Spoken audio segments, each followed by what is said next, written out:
अस्सलाम वालेकुम नाज़रीन, आवाम की राय के साथ मैं हूं आपका होस्ट डॉक्टर नवीद। आइए आपकी मुलाकात करवाते हैं यहाँ की मशहूर और मरूफ हस्ती के साथ, जो कि इस वक्त रिटायर्ड टीचर भी हैं और जिम्मेदारा के हवाले से भी इनका यहाँ पे बहुत नाम है, मोहम्मद फ़ारूक जवेद साहब। और उनसे मिलते हैं और सबसे पहले उनसे ये पूछते हैं कि इस वक्त कोरोना की एक बहुत बड़ी वबा फैली हुई है, उसके बारे में ये क्या कहते हैं। तीसरी लहर जो है कोरोना की पाकिस्तान में भी आई, बल्कि आलमी दुनिया में भी आई है। और उसके बाद ख़ास तौर पर महंगाई के हवाले से, तहरीक लब्बैक के हवाले से, और ख़ास तौर पर कुछ सियासी मामलात हैं। हमारे ये उस्ताद बेसिकली एक रूहानी बाप भी होता है, क्योंकि इनका जो जितने भी शागिर्द होते हैं, कोई कर्नल्स होते हैं, कोई जनरल्स होते हैं, कोई डॉक्टर्स हजरात होते हैं, और बड़ी हाई प्रोफाइल के ख़ास तौर पर ये टीचर हजरात जो है ना रखते हैं नॉलेज अपना। आइए आपकी मुलाकात करवाते हैं मोहम्मद फ़ारूक जवेद साहब। अस्सलाम वालेकुम सर। वालेकुम अस्सलाम। सर क्या हाल है आपके? सर कैसे मिजाज हैं? अल्लाह का करम है, अल्लाह का बहुत एहसान है। सर सबसे पहले तो मैं इस चीज़ को लूँगा कि इस वक्त जो हम एक वबात से गुजर रहे हैं, पहली लहर आई, दूसरी आई, अब तीसरी आई। जो NSC का असद उमर साहब का जो इजलास था लास्ट पे, वो कहते थे कि ये लहर जो है सबसे ज़्यादा खतरनाक है, इसमें हमारे SOPs पर अमल करने चाहिए। लेकिन आप इस बारे में क्या राय रखते हैं कि इसको कैसा आप देख रहे हैं, किस नज़र से देख रहे हैं? बेटे ये है तो अल्लाह ताला के हुक्म से, लेकिन इसकी जो एहतियातें हैं उन पे हम तमाम को पूरा अमल करना चाहिए, जिसके लिए मास्क भी बहुत ज़रूरी है जो हम नहीं पहन रहे। हाँ, पिंडा थामा के लिए हो रहा है, चाहे शहर के लिए हो रहा है, ये भी एहतियात बड़ी जरूरी है। अगर नहीं कराएंगे तो सावधान रहेंगे, नुकसान ही नुकसान है। यानी कि SOPs पर अमल नहीं किया जा रहा, जो हुकूमत बार बार आपको आगाह कर रही है जैसा करना चाहिए वो नहीं हो रहा कि आप बराए मेहरबानी SOPs पर अमल करें। बिल्कुल बिल्कुल अमल होना चाहिए। दूसरा इस वक्त जो है सर, तरीके लब्बैक पिछले 3-4 दिनों से आप देख रहे हैं, हाफिज मौलाना साहब गिरफ्तार हुए। उनकी गिरफ्तारी के बाद बहुत सारे मामला उठे। रियासत एक दुनिया देख रही है कि बदनामी की तरफ जा रही है, ठीक है। अगर इधर से भी लोग मर रहे हैं तो वो भी हमारे हैं, अगर उधर से ही हैं तो वो भी शहीद हो रहे हैं तो वो भी हमारे हैं। किस नज़र से आप इसको दे? आप तो ये पाबंदी लगाई जा रही है, शेख रशीद साहब ने रात अपना फैसला भी दे दिया, इजलास में पास हो जाएगा। जी बेटे, इसके बारे में मैं तो ये कहूँगा कि हम बात करते हैं इस्लाम की, और ये जो लीडर हजरात थे जिन्होंने ये सारी वो तहरीक चलाई, उनका भी वो अपने आप को कहते हैं कि हम बहुत बड़े मजहब के जानने वाले हैं, लेकिन वो जो काम कर रहे हैं वो मजहब तो इसकी इजाज़त नहीं देता, इस्लाम तो इसकी इजाज़त नहीं देता। जो हो रहा है, जो चीज़ें सामने आई, जो उसके नुकसान हुए, अब उसमें ये देख लें कि वो मेडिकल का सामान था, एम्बुलेंस थी उसके अंदर जो रुकी हुई थी, फिर वो मेडिकल पे वो ऑक्सीजन के सिलेंडर आ रहे थे, वो रुके हुए थे। मरीजों के लिए इतनी परेशानी बनी जिसका कोई हिसाब नहीं। अब हमारा मतलब तो ये नहीं कहता। फिर इसमें जो वो जज्बे की सूरत हाल बनी, उसमें कुछ लोग शहीद भी हुए, हमारा मतलब तो ये नहीं कहता। तो इस तहरीक को पुरअमन तरीके से भी चलाया जा सकता था, वो लेके चले गए तशद्दुद की तरफ, तो वो किसी तरह भी ठीक नहीं, ये तो नहीं होना चाहिए। सर आप यहाँ पे जिम्मेदारा भी कर रहे हैं, उस जिम्मेदारा के हवाले से यहाँ पे आपको कितने मसाइल का सामना करना पड़ रहा है? जिम्मेदारा में बेटे मैं तो ये कहूँगा कि जिम्मेदारे के लिहाज से जब जिम्मेदार की फसल पकती है, तैयार होती है, तो उस तब सूरत ये बनती है कि उसका वो रेट नहीं रहता। जिम्मेदार 6 माह में अपना खून सुनाई करके, पूरी मेहनत करके, अपने पेट को काट के, खर्चा फसल पे करके फसल को पूरा परवान चढ़ाता है। जब उसको बर्दाश्त करने का टाइम आता है तो उसकी वो कदर रहती है। उतने पैसे जिम्मेदार नहीं कमाता है जितना जिम्मेदार से आगे खरीदने वाले कमा लेते हैं। तो ये भी सिस्टम में खराबी है, इसके पे भी गौर करनी चाहिए। दूसरा, खादों का इस्तेमाल जो है वो जिम्मेदार जितनी उसकी हिम्मत है वो कर तो रहा है, लेकिन खादों की कीमत इतनी ज्यादा कर दी गई कि अब आम जिम्मेदार उसको बर्दाश्त नहीं कर सकता। सब्सिडी भी नहीं दी, सब्सिडी भी बिल्कुल नहीं दी, वो भी खत्म कर दी गई। और खास तौर पे ये भी सुनने में आ रहा है कि मोस्टली 2 नंबर अदवियात जो प्रोवाइड्स होती हैं, अद्वियातें 2 नंबर मिलती हैं, वो खर्चा पूरा जिम्मेदार का हो जाता है।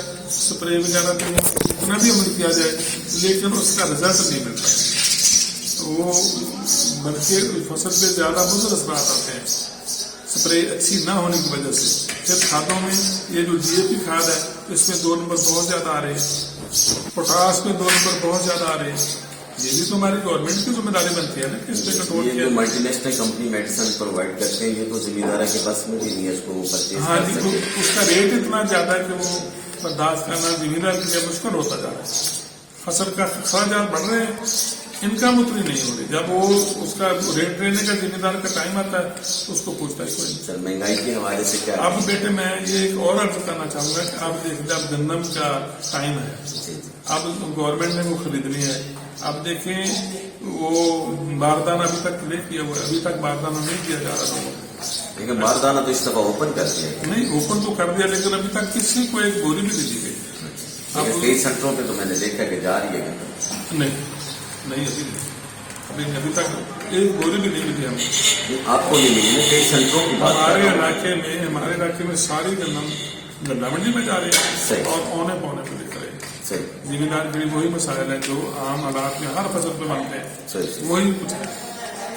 अच्छा महंगाई के हवाले से क्या कहेंगे? महंगाई के लिहाज से बेटे गवर्नमेंट की बहुत बड़ी कमजोरी है कि इस पे वो कंट्रोल नहीं कर रही कीमतों पे। दूसरा ये है कि ये जो जब से कोरोना आया है, कोरोना के बहाने से जो चीजों को बनाने वाले हैं वो आराम से उसके रेट में बढ़ा रहे हैं। अब मैंने अभी मकान बनाया, उसके लिए मैंने जो सामान खरीदा प्लास्टिक का, ये सीवरेज के सिलसिले में, अब वो मेरा वो जो सीवरेज वाला था यानी सेंट्री वाला था, उसने कहा कि जी बिल्कुल डबल रेट कर दिए गए सिर्फ ये 3 माह के अंदर अंदर। महंगाई में दिन ब दिन इजाफा होता जा रहा है, खुद कर रहे हैं, लेकिन डॉलर्स तो अब नीचे आ रहे हैं। हाँ बिल्कुल सब कुछ है। सिर्फ इसकी वजह यह है कि जितना भी रेट बना दिया जाए पूछने वाला कोई नहीं। उनको यानी कि माफिया सरगर्म है सर। हाँ बिल्कुल, हर चीज में, चाहे वो प्लास्टिक की चीज है, चाहे वो लोहे की चीज है, हर चीज, चीनी है, सीमेंट है, खाद है, आज से तकरीबन 6 माह पहले, जब से ये कोरोना है तकरीबन 9 माह पहले एक प्लास जो आम था 50 रुपए का आता था, अब वही प्लास 250 रुपए 300 रुपए का। अब ये इसमें इमरान खान को गुनाह तो नहीं, ये तो ये बनाने वाला ने ये सारा कुछ किया। इसी तरह लोहे की तमाम चीजें, मैंने इस मकान को बनाते हुए जितनी दफा सर्वे देखे आया, रोजाना उसका रेट आगे हो गया पीछे को दिया। ये कौन बढ़ा रहा है? ये हम ही बढ़ा रहे हैं। इस पे कोई गवर्नमेंट का कोई कंट्रोल नहीं है, प्राइसेस पे कोई कंट्रोल नहीं। सर लास्ट में हुकूमत पाकिस्तान को कोई मैसेज करके करना? हाँ लेकिन मैं सिर्फ ये कहना चाहूंगा कि जो ये हमारे खान साहब इमरान खान साहब, मैं इनका उनकी ईमानदारी पे कोई किसी तरह का शक नहीं कर सकता। ये कतार वाइज अपनी ईमानदारी के लिहाज से मैं इनको बकायदा तस्लीम करता हूँ, मानता हूँ कि इंतहाई अच्छे बंदे हैं। लेकिन उनकी जो आगे टीम है ये हर चीज को मद्देनजर रखते हैं, हर चीज पे गौर करते हैं, जो भी आगे मिसाइल और पब्लिक के होते हैं, लेकिन उन पे आगे कन्वे करते अपने साथियों को, अपनी टीम को कहना होता है कि भाई ये करो ये करो ये करो, लेकिन उस पर अमल कोई भी नहीं है। यानी कि टीम उनका साथ नहीं दे रही, जिस वजह से वो बुरी तरह पब्लिक में बदनाम हो रहे हैं। जबकि हमारे मुल्क का ये पहला लीडर रहा है जो वाकई कौम के साथ, अपने मुल्क के साथ मुखलिस है। इनका साथ, इनको ये अपनी टीम पे थोड़ा गौर करना चाहिए कि ताकि कौलो फेर में तजाद ना रहे। अब जो कौलो फेर में तजाद वाली बात ना रही, इमरान खान साहब बताते कुछ हैं, कहते कुछ हैं, आदत कुछ देते हैं, आगे में कुछ और होता है, तो उसमें बदनाम होते हैं। तो उस पर थोड़ा गौर करें। बहुत शुक्रिया आपका सर। अल्लाह। ये थे मोहम्मद फरूक जवेद साहब जो कि रिटायर्ड टीचर हैं और वक्त के हालात का इजहार कर रहे थे। खासतौर पर खान साहब को इन्होंने बहुत अप्रिशिएट किया। खान साहब एक अमीन था, ईमानदार शख्स हैं, उनकी ईमानदारी पे जो है ना कोई शक नहीं है। लेकिन इनकी जो नीचे वाली टीम है वो इस वक्त जो है ना काम नहीं कर रही जिस तरह उनको करना चाहिए, जिसकी वजह से खान साहब भी बदनाम हो रहे हैं। जिम्मेदारा के मसाइल उन्होंने वो भी बयान किए कि बराए मेहरबानी कम से कम जो खाद की कीमतें हैं, बीज की कीमतें हैं, उस पर जो है ना कीमतों को कम किया जाए और खासतौर पर महंगाई में इस वक्त जो एक तूफान सा बरपा है उसमें कमी की जाए। अब तो डॉलर भी अल्हम्दुलिल्लाह पाकिस्तान की मईशत में बड़ा अच्छा किरदार अदा कर रहा है कि वो नीचे आ रहा है। पाकिस्तान की करेंसी जो है ना माशाल्लाह ऊपर जा रही है। उस वजह से भी जो है ना महंगाई में कमी होनी चाहिए, लेकिन वो अभी तक नजर नहीं आ रहा है, आगे को जा रहा है। और मेरी खान साहब से रिक्वेस्ट है कि इन चीज़ों का ख्याल करें। आप जो वादे लेके आए थे वो वादे अपनी कौम के लिए, अपनी आवाम के लिए पूरे करें ताकि हमारा मुल्क तरक्की कर सके। कैमरा मैन रियाज के साथ डॉक्टर नवीद 72।